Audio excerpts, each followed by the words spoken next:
My next guest I had the privilege to sit down with is new to learning about themselves. And so this episode is all about learning, growth, and discovery. They are a serial TV writer and they have recently been navigating gender dysphoria. Within this episode, we talked about their chosen name and them being indecisive about their name and the process that they're going through in order to find a name that resonates with them. We also discussed family and we talked a lot about mental health and how to navigate mental health and to find a place where you feel comfortable expressing your gender and also your mental health and all your needs being met. So, this is a really great episode, and I say that all the time. But if I can just pick one word to describe this episode, I would say gentle. I hope that you enjoy.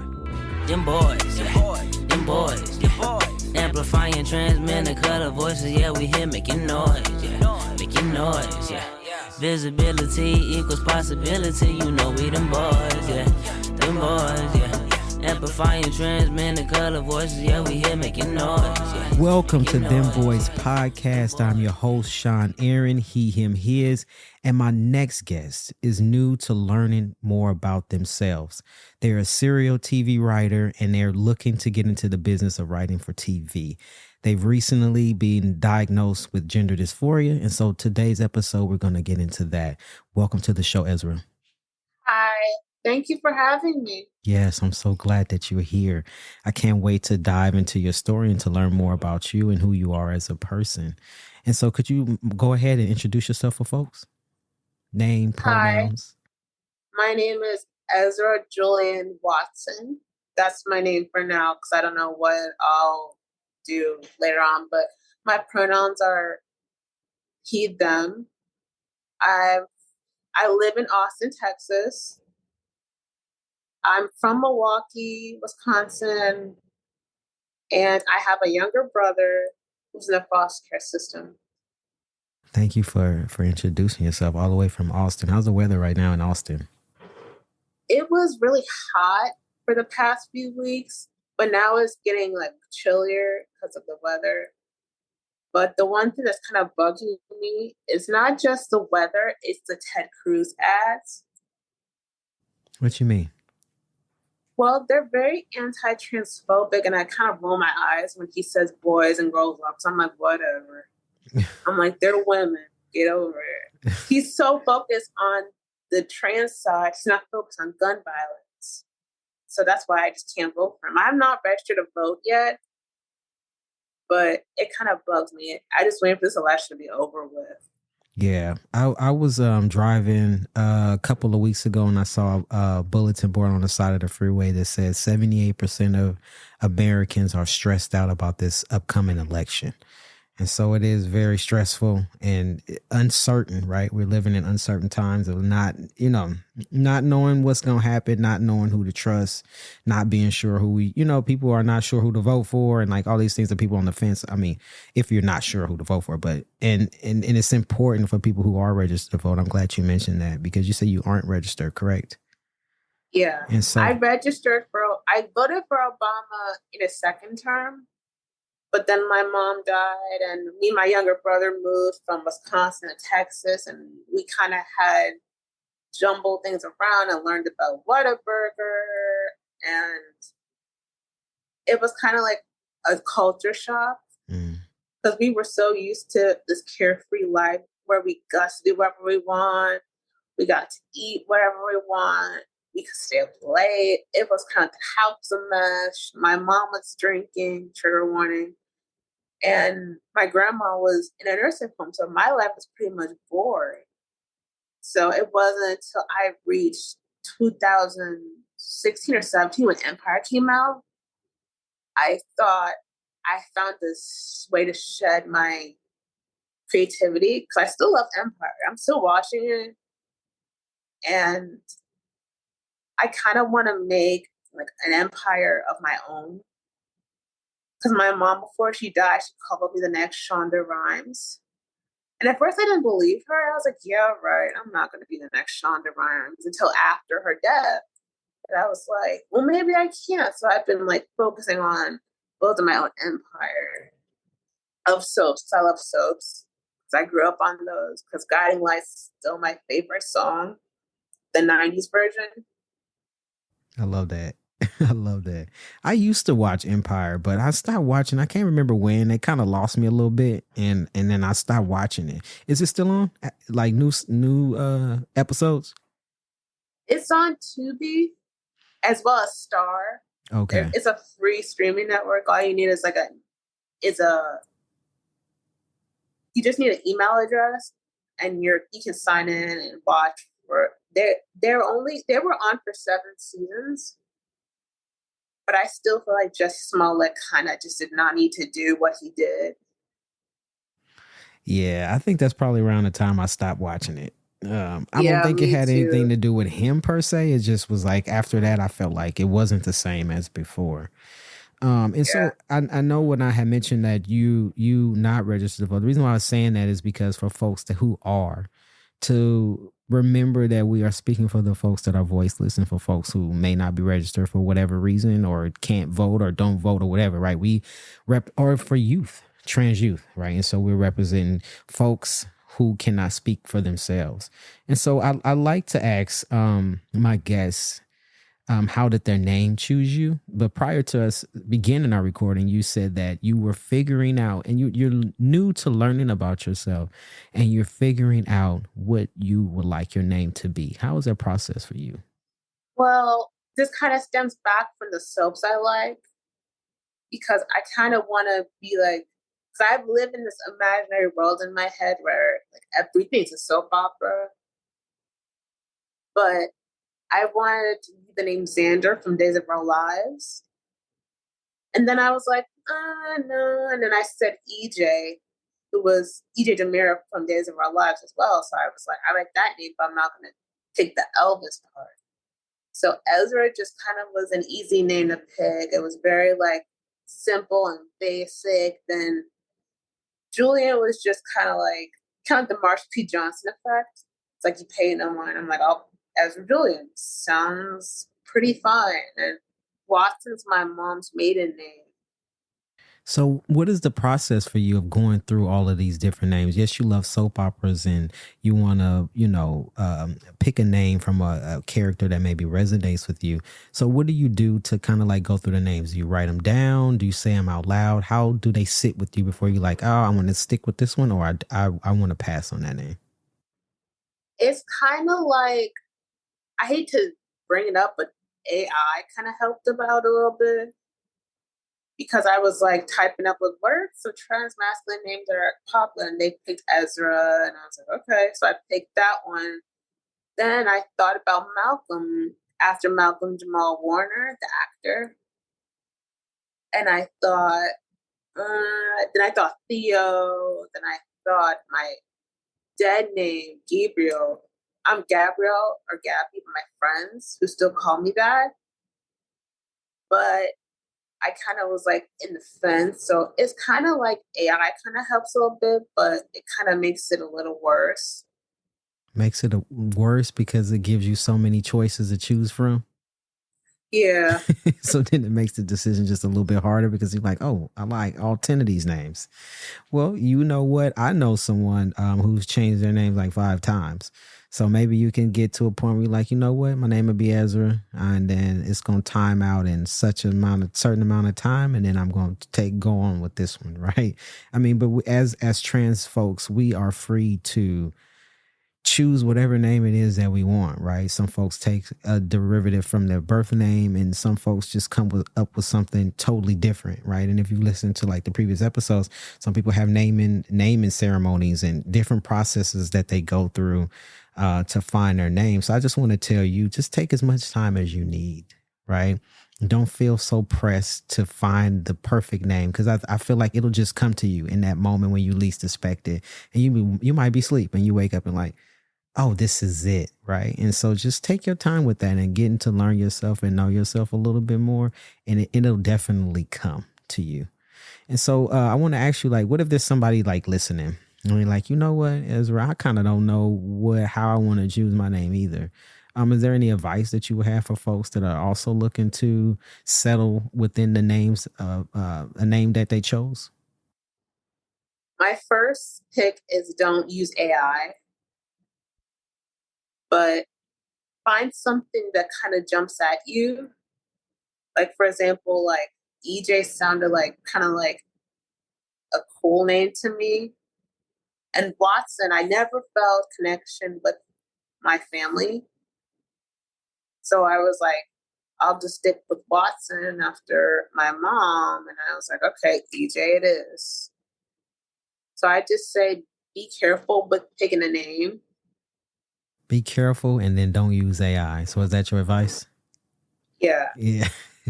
I'm kind of skeptical about AI myself. Not that anything is wrong with it, right? Because obviously AI does some good in some areas, but like getting information, I feel like it just opens up a Pandora's box of information. It's like, it's so much possibilities. AI has access to everything, right? And so it's like, it has such a unlimited possibility that it becomes overwhelming at times, right? If you trying to narrow down what you looking for, not look like what you're looking for. And then sometimes you can get distracted and you way over here and that ain't even why you even asked the question you even asked AI in the first place.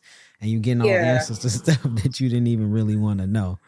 And so, because I'm using AI for my soap. And it's giving me thousands upon thousands of ideas. And I kind of feel like I'm triggered because a writer's strike happened and they were complaining about AI. And I was like, oh no, should I use it? Because I only use it for like purposes that I feel like I need editing or help with like this certain idea. So that's how I use AI. I think it probably could be good if you find a way that works for you, right? And not like using it and anything is not good in excess, right? So it's like using it in ways that help you to narrow down thoughts, or like sometimes I use it for like helping me find a title. Like when I can't find a title or like for the episode or whatever, like typing in certain words. And then it'll help you streamline. Okay, this is a good title. It makes it concise and like people can resonate with that. So I feel like some things it can be okay with, but you have to definitely try it out for yourself, but do it in moderation, right? And so yeah. And so you saying that you're new to learning about yourself, right? And so when was it that you had that idea of your gender identity where you felt like it was different from the norm? Or I won't say norm because there's nothing normal about anything, right? But when you felt like, hey, I feel different than what people are associating me with. Well, it was around 2019 or 20. I was living in a group home in Stevensville, Texas. And I had this new staff named Fabian who was transmasculine. And as I got to know him and as he came out to me, I kind of was like, I might be him. But I wasn't so sure until I heard his name. And I was like, uh-oh. And I just thought about, like, am I trans enough? Because I always felt there's a bad way to be trans. You can either be like Laverne Cox, you can be good, or Caitlyn Jenner. And that's what I'm still stuck with. Because I knew something was wrong with me since I was a kid. So I've always felt like something was wrong with me or something was different about me. And it's kind of like this. I never felt female. The only time I feel female is when I'm using like menstrual cycle. And when I kind of like in my voice, that feels female. You said that there's a difference in being good trans identified and bad trans identified. And you said Laverne Cox and Caitlyn Jenner. What are the two that you see that makes one good and one bad? What I like about Laverne is that she's not not completely open with her trans identity. Sometimes it's none of our business. But half of the time she's like very like, she fights a good fight. And what I remember about Caitlyn Jenner, when she first came out, it was like, I remember being in my room watching it by myself. My mom was in another room watching it. And as her story developed, I felt bad for her. Because I'm like, well, you started later in life. And I thought maybe that's me.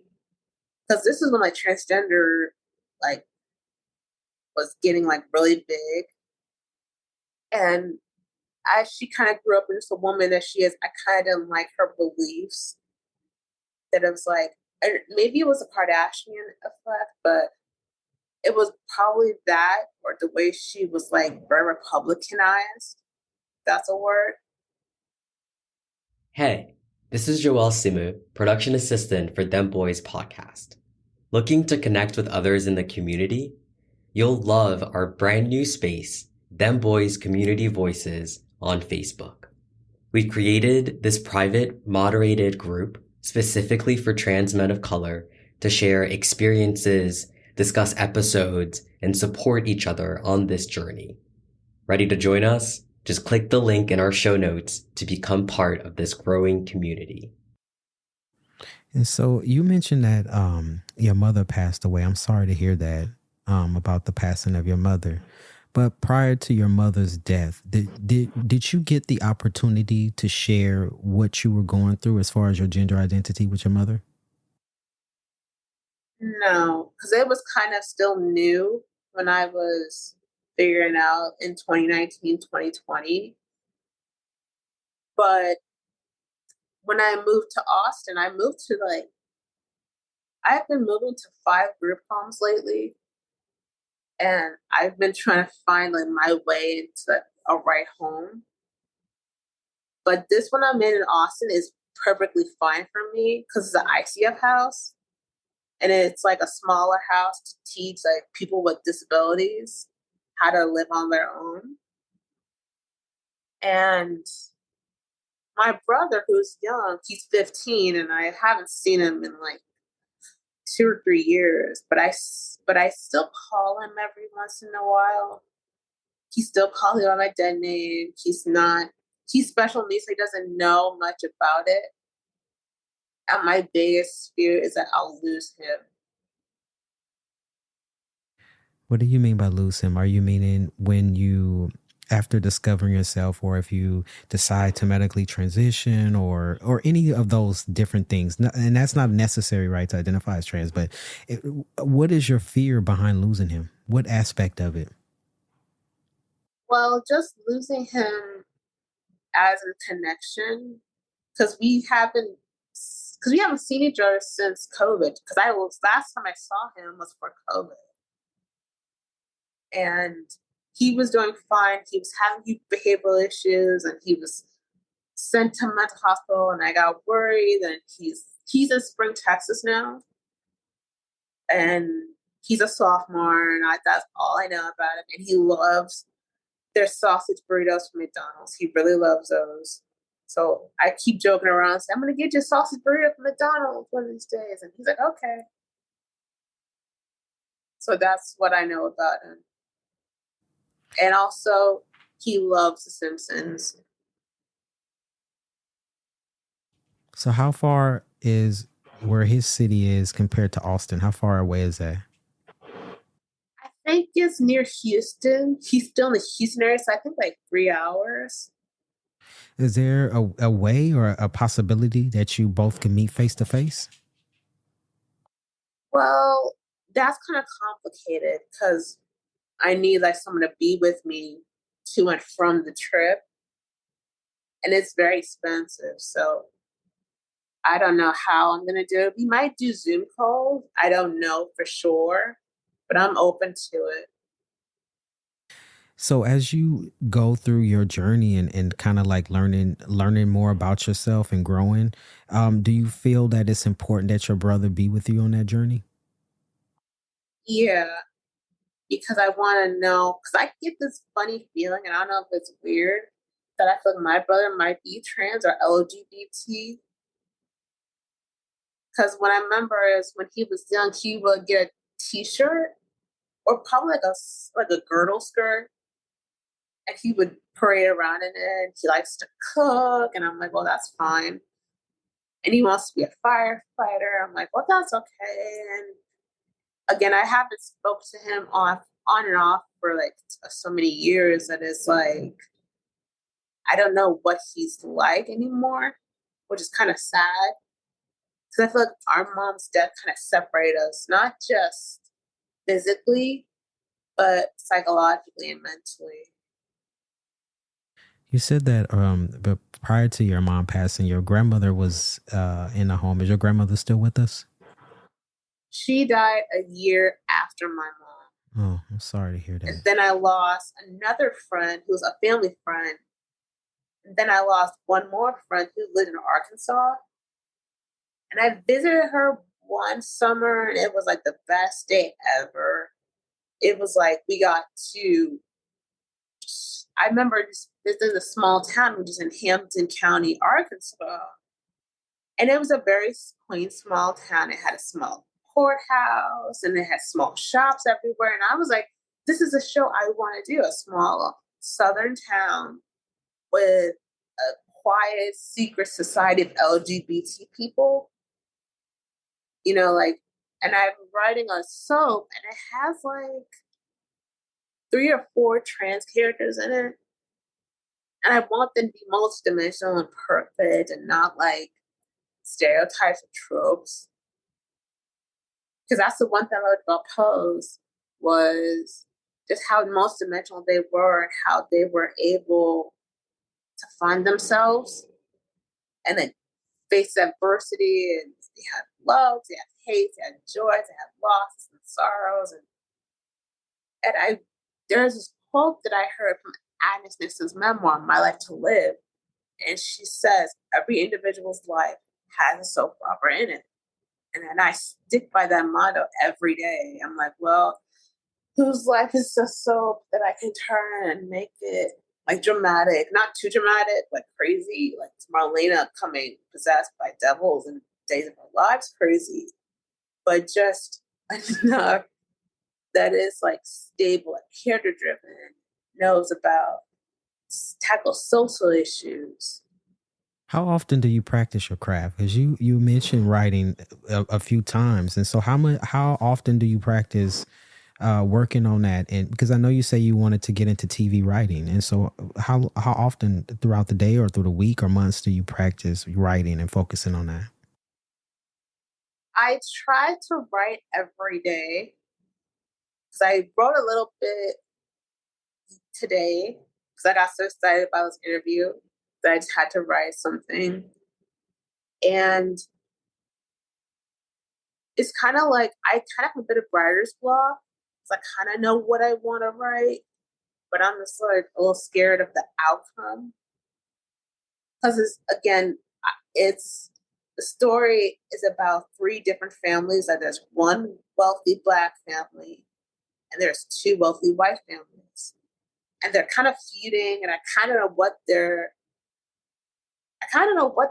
like business should be, like oil or bourbon or something in Mississippi, because that's where my grandma's from. My grandma's from Mississippi, and I'll never forget going to some road trips with my mom and grandma. We would drive from Wisconsin to Mississippi, like Thanksgiving or like sometimes a wedding. And the last time I went to Mississippi was, I think, in 2017 or 16. And my brother was really young when this happened. And we visited my great aunt's grave. And it was very emotional, very sad, because she was kind of like what I call my version of Medea. Because she was a church lady, and she had a gun in her purse. She was very like in your face.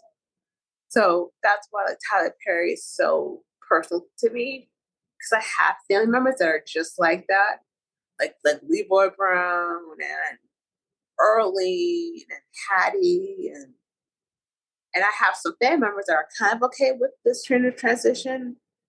I have others that are not, and I try to ignore those people that are not in like totally okay with it. It's just one, but I'm just like a little scared to like interact with them and just get their feel like, why don't you like need it this way? You said that everybody's life has a soap opera in it. I feel like that you just described that with you saying all the family members of like having a family member like Medea and a family member like Brown. Yeah. That's kind of funny. And so do you draw, where does your motivation come from? Like, do you draw from those things? Yeah. And from my brother to give him a better life, because he's still in the foster care system. He's been there since 2008. 18 or 19. And I just want to show them that if you work hard, your dreams will come true.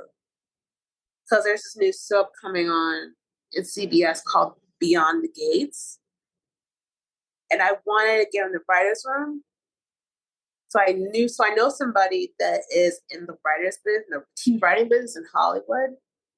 And I thought, well, maybe they can give my script to one of these people. And it's kind of like, I wrote it as a TV movie that could jumpstart as a series. But I haven't heard anything, so I'm going to go back to square one and write again and get some feels out of it. So my brother's my main, motivation. I love that your brother is your main motivation. So with your writing, and do you have someone like a soundboard that you can say, hey, this is my stuff, want to look over it, let's talk about it, help me edit or anything like that? Yeah, I have two people in mind. One is Shaniqua Freeman. She's a great writer. She has this podcast called Centuries. It's on, I think, AutoCloud. I forget the podcast name, but there's also Sally Sussman, who wrote Generations in 1991, the first Black soap to focus on a Black family. She's been very helpful. And I have a lot of great friends in the soap business, but I'm not good friends with them. I'm just arm lengths away from them because I don't know much about the soap opera writing business. All I know is that it's really hard to get into, but there's only four on TV, and there's one coming up in next year. It's kind of want to make soap operas relevant again. And I know that people don't like soaps. They're who wants to see Erica Kane get married so many times? We watched The Real Housewives and Love and Hip Hop. That's kind of like a soap. I feel like TV shows nowadays are like soap operas because you can't, it's hard to find a movie. Everything is a series. Right. And you got in one show could have 7 seasons. So that's kind of like a soap opera. Right. I feel like it's not as well before, right. Soap operas, you would have to be at home and watch Young and the Restless at 11 o'clock in the morning every day. Right. You had to be in the house. Now it's different. Right. You could be across the world and you could stream your favorite shows. And so I feel like it's the same thing, but it just looks different. Right. And I feel like everything is a soap opera. Yeah. I always say I can't watch another damn series. I don't want no commitment. I don't want to have to watch 7 seasons or nothing. I just want to watch a movie and be done with it. Right. And so I just feel like everything is structured that way these days. Yeah. Cause I'm watching the old Dallas and I almost went to the South Fork Ranch in Texas, but it was booked for an event. I was oh, I'm so mad. But I like the old Dallas because I didn't see the new Dallas because I'm still watching the old Dallas and trying to figure out how this is connected with that. But I love the way they interconnect the storylines because the Who Shot JR thing was so anticlimactic. So I'm okay, Kirsten shot him, but it should be his wife because everybody thought it was going to be his wife. I'm well, I would have just said she was drunk or she was this.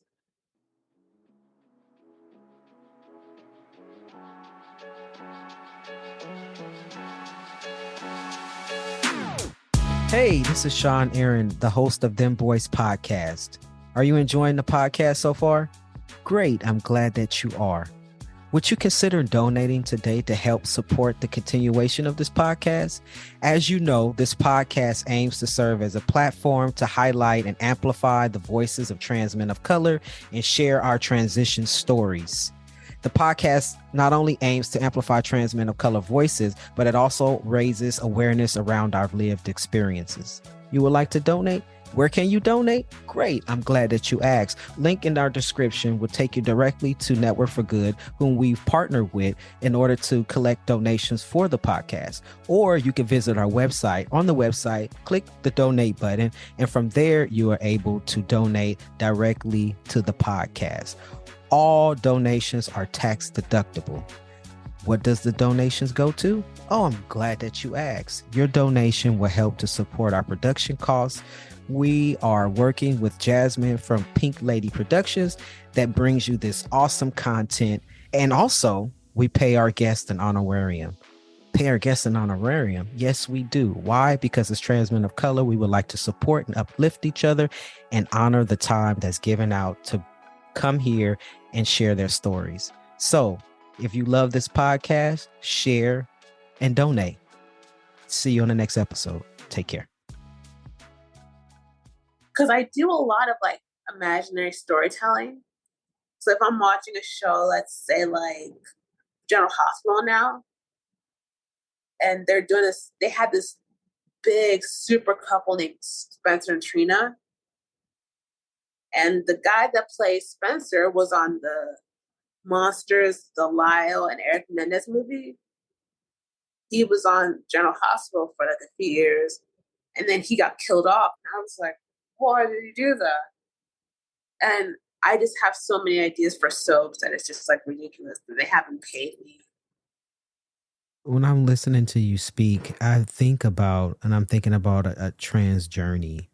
How similar do you feel like your life is, like finding yourself and just even choosing a name or just navigating your gender identity is so much, it's similar to writing or it's similar to soap operas. Do you kind of have that connection? Yeah, because I'm trying to write a character in one of my scripts who's like this transmasculine high school senior who is kind of like very like plus size trans teenager who happens to be having an affair with a MAGA guy, which is like, and then he meets this greaser guy who's not a Republican, and they kind of fall in love, and the guy gets jealous, and it's like this crazy love triangle. But I try to make it resonate with the people that are in red states. You know, like, because he lives in Mississippi Delta. Because he knows very Southern, very old school, old money. This. And Chad, that's his name, is kind of like just kind of like an outsider. But he has friends and a small community that is very secretive, because what I want to do in one of my shows is to have like a big gay themed episode. But I've never been to a lot of Pride parades. So last time I went to Pride Fest in Milwaukee, and I was like a teenager, and I was like so like amazed by everything, like the Pride flags, the drag queens, and I was like, wow, this is like, it was like a whole new world. So what if somebody's listening, they say, you know what, Ezra, I love all of these ideas. I want to team up with you so we can get some of these ideas into somebody's writing studio or out there to the world for somebody to listen. How could they reach out to you or connect with you? You can connect with me on Twitter or my email address, which is Gabrielle, GABRIELLE McCray, MCCRAY 91 @gmail.com. That's where you can find me. Yes, I love that for you. I feel like you got so many good ideas, like that of shows, and just your motivation of wanting to give your brother a better life. And to show him different things. I think that's amazing. And that's definitely something to work through on top of working through your own journey. Right. And so you've been through a lot over the last couple of years. You lost your mother, you lost your grandmother, and your brother is still alive, but you kind of lost him too, right? As far as not being able to have access to him on a consistent basis. And so I want to ask you, how does that affect your mental health? And like, how are you taking care of your mental health? Well, it kind of messes me up personally because I don't know what kind of kid he's like. Because cause when I was in high school, I thought everything was like Degrassi. And I thought, well, whatever it takes, I'm like, it's going to be just like that. But it wasn't by the end of the week. So my anxiety, I take 2 different kinds of Prozac for my anxiety. And it's really a pain in the butt. And I'm just like, ugh. I know, I mean, I'm trying to make sure like my mental health fits well with my physical health. So to make sure that you're aligning your mental health with your physical health, what are some of the things that you're doing in order to maintain that balance between the two? Well, I write, of course, because it's like very like important for me to write something. And to watch my favorite show, like it doesn't matter what is like Scandal, Empire, and physically I try to walk and also talk to myself because I do that a lot. Because I feel like talking to myself in a deep conversation can probably help with my mental stability. So you gotta figure out like what is wrong to what I have to do to stay steady in the mental health line. Talking to yourself. I do that all the time. I feel like sometimes that's the best person to talk to is yourself. I walk around my house all the time having whole conversations with myself out loud. I feel like that helps me to think better. And of course, like people think, oh, if you outside and like, oh, that's strange, that person talking to himself. But no, like more people should do that because that's a good way to process your thoughts and to get stuff out. Like even when you're in the middle of your writing, I was taught like when I went to school or in college or whatever, it's like read it out loud. When you're proofreading, read out loud because it makes more sense when you're reading it out loud, right? And so sometimes it's the same thing as talking to yourself. It's like you saying these things out loud. It just makes a little bit more sense. It's like, to process your thoughts in that way. And so maintaining your mental health by walking, that's very important. Like movement and writing. Are there any other tips and tricks or things that you do to help balance your mental health? Reading. I love to read. I had Elliot Page's Page Boy, and I could totally resonate with what he had. And just like the fact that he lived in his imagination, and I lived my imagination as a kid. So I was like all about like just replaying the episodes in my head of like certain shows or like if it didn't matter if it was like Magic School Bus or Days of Our Lives. I had to think of an episode in my head.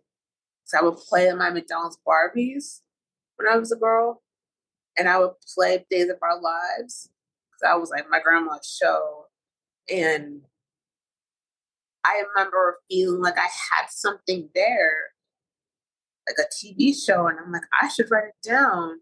But I was so young that I didn't know much about TV writing or even screenwriting, that's a fact.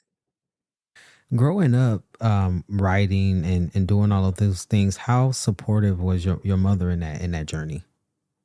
She was very supportive when like the Scandal hoopla was like a big deal at TGIT and having with murder. She was like very, very like supportive. She was like, yeah, I can see you write this show. I can see you did this show. And I was like, really? Nah. Until like after she died, because our lives were pretty much bad. So my mom was out of work. My grandma was suffering from Parkinson's. My brother, he has autism, and I'm not in college. I don't have a job. I don't have this. And I was kind of like very stuck. Then this show I watched called Falcon Crest comes on. And I'm like, kind of like intrigued. And then by the end of the first season, I'm like, okay, I gotta watch a show like this. And I feel like that show saved my life because I just didn't have an idea for a show that would catch people's interest. So I'm just like, well, it's kind of like I had a half-ass job of like a new version of Young and Restless because it was set in Wisconsin where I'm from. And I was like, we've done that before. General City, it's like, who cares? But then I moved to Texas and I'm like, well, I love the South. Something about the South, I don't know. I don't know if it's a Whataburger or the atmosphere that is old Southern traditions that's like so like melodramatic. It makes it weird, it makes it crazy, it makes it fun. And I just love to write shows about the South for some reason. I don't know why, but I just love doing that. And so what does your your support system look like right now?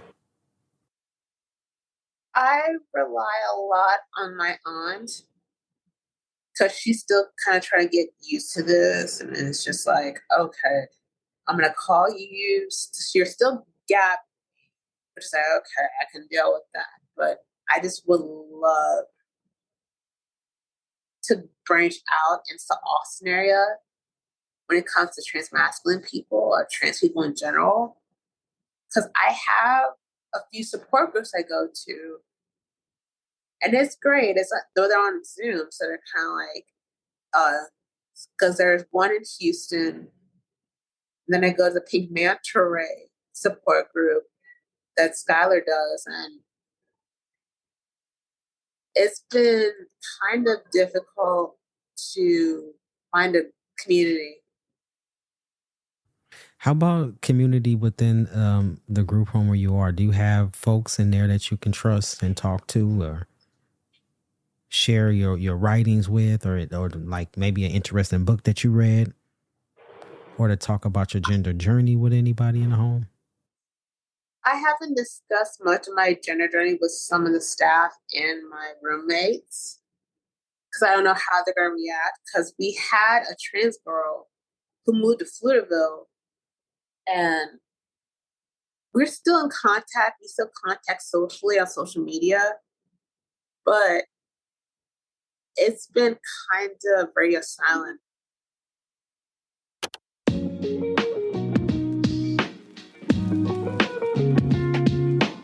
Hey y'all, Pink Lady here. I am the producer for Dem Bois Podcast, and I am so excited to tell you about my production company, Pink Lady Productions. We collaborate with creatives like you who are driven to share your message by launching your podcast from A to Z and coaching you through the process. To learn more about our services, check out our website at pinkladyprod.com. That's PINKLADYPROD.com.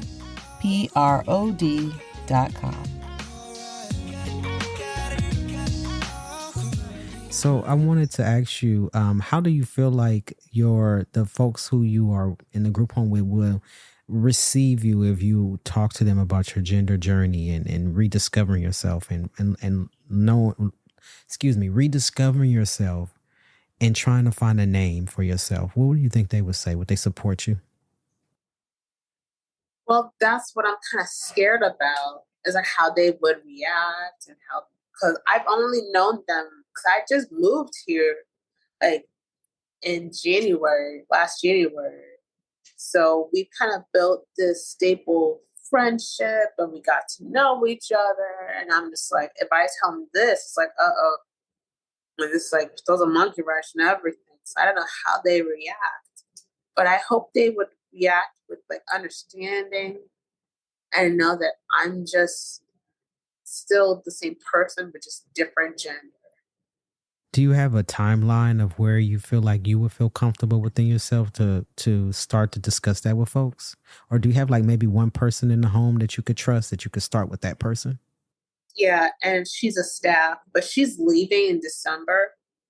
So I think we can still be friends on Facebook, but again, it's like, I think she'll be okay with it. So what would it take to help you feel comfortable in that space to be able to disclose that to someone? I would probably need someone who's LGBT friendly. Because I need somebody that's like willing to take me to the next Austin Pride Parade. I really wanted to go to this year, but I didn't have like the transportation for it. But just someone who's open to new ideas and learning about gender and figuring it out. And that's where I'm fitting. That's where I'm getting to right now, is fitting, not trying to fit in, but just trying to find out where I belong in terms of gender identity and non-binary. Because for as long as I can remember, I've always felt that I never felt feminine. And I was like, well, I wore a lot of jeans and I wear a lot of pants. And I'm like, okay. And when I think of representation, I thought of this documentary that I saw called The Aggressives. And it was like, I was really young when that movie came out. Then Boys Don't Cry. And I was like, oh no. Because it scared me a bit. Because it's like, that's what happens when you become yourself. I was like, ooh. Then like The Aggressives was like, if you become yourself, you'll be okay. Because they did a sequel, which I'm dying to see. But you don't see many Black trans masculine people on TV.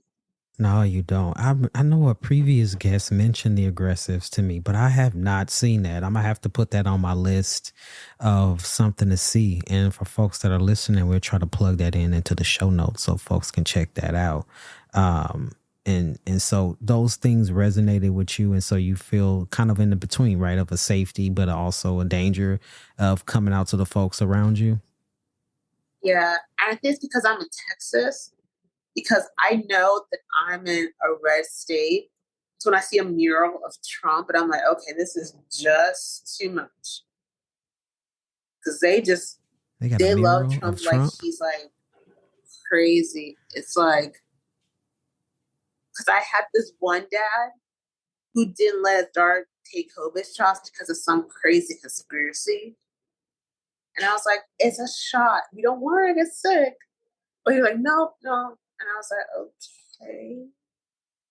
It didn't make sense, but I moved out. I don't know what he's doing now.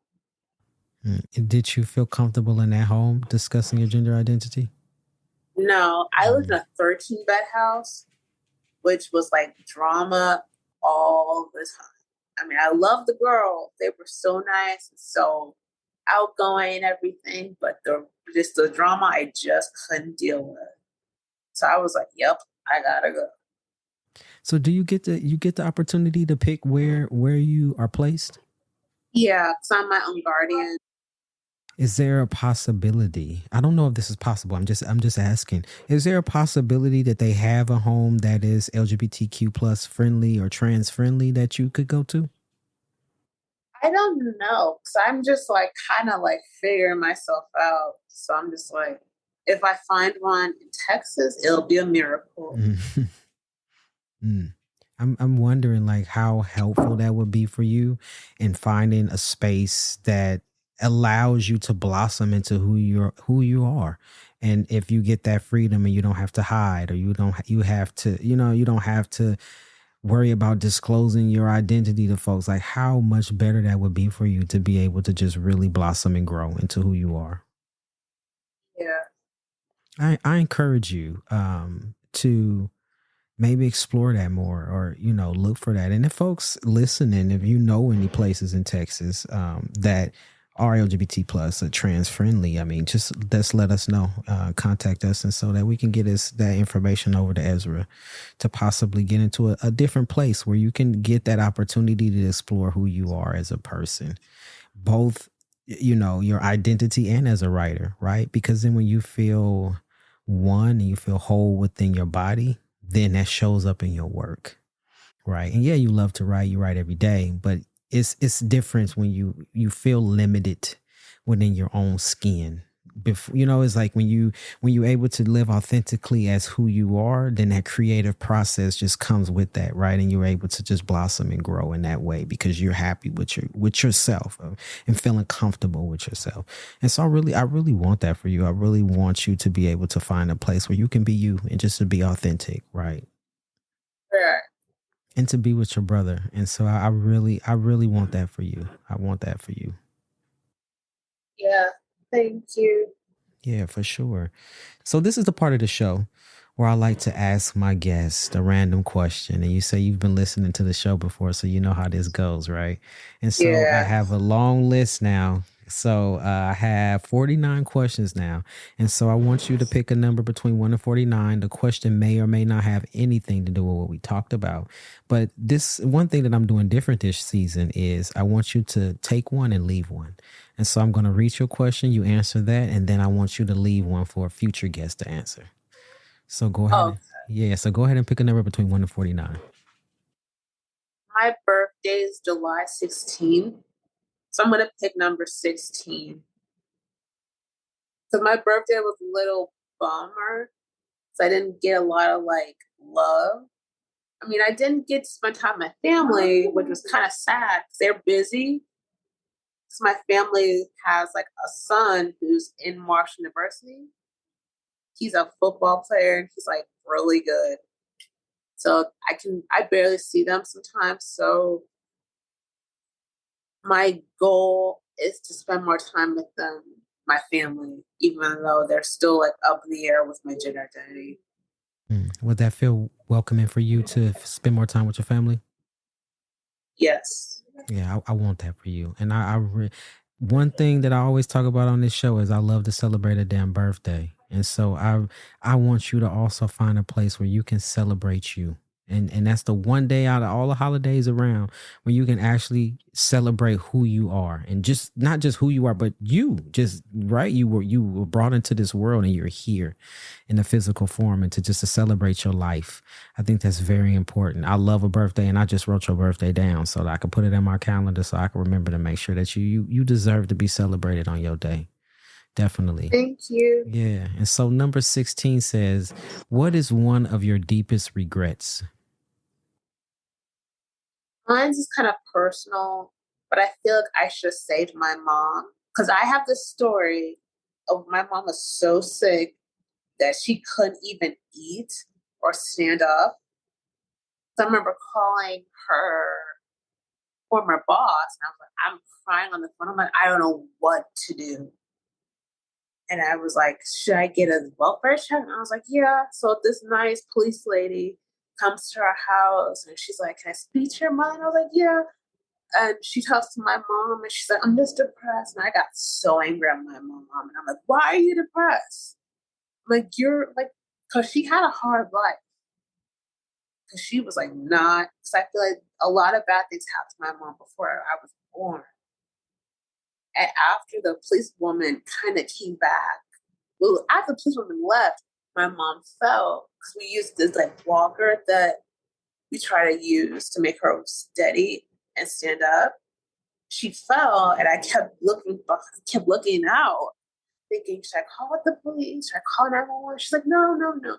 So my biggest regret is watching her crawl from the kitchen to her room all before my brother came home from school, and I still regret it that I never saved him.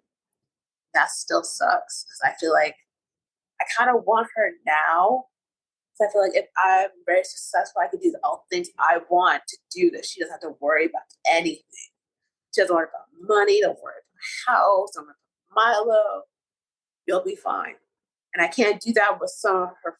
I can still do that with some of her friends, some good friends with her friend Michelle, because she was the one that took us in when because we had nowhere else to go after our mom died. So we stayed with her.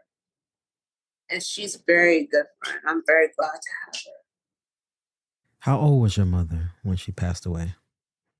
She was 49. She almost came 50 that year. So, and then my grandma died when she was in her 70s or late 70s. And I never got to go to her funeral, which kind of still hurts. Because I saw her when she was alive. She was like pretty like active and normal, but I never got to give like one final goodbye, which kind of still hurts my heart. But I'm kind of like learning to let it go.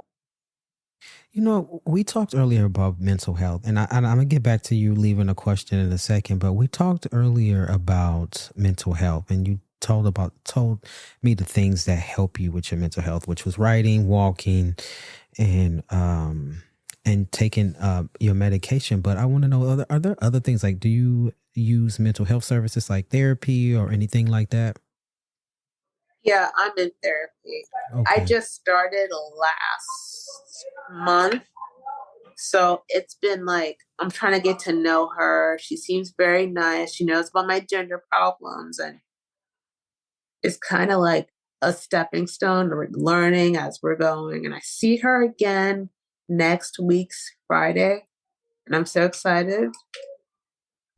I really, when I hear you speak and you tell your story and journey, I want that for you to have the support that you need in order to blossom and to be your full authentic self and to work through some of this stuff, right? Losing a loved one, losing a grandmother, losing a mother, a parent, that's hard, right? And being separated from your brother, that's really hard. And I just really want you to be able to work through some of that stuff and to find some ways on top of the ways that you already choose to maintain your mental health and to find other tools that you can use as well to kind of like navigate those things.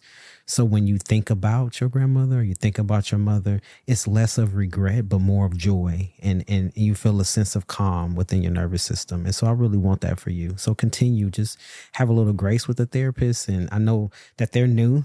And so sometimes it takes a minute to kind of get comfortable with a therapist, right? You're like, oh shit, I got to tell them all my business, right? And so it's really, really hard.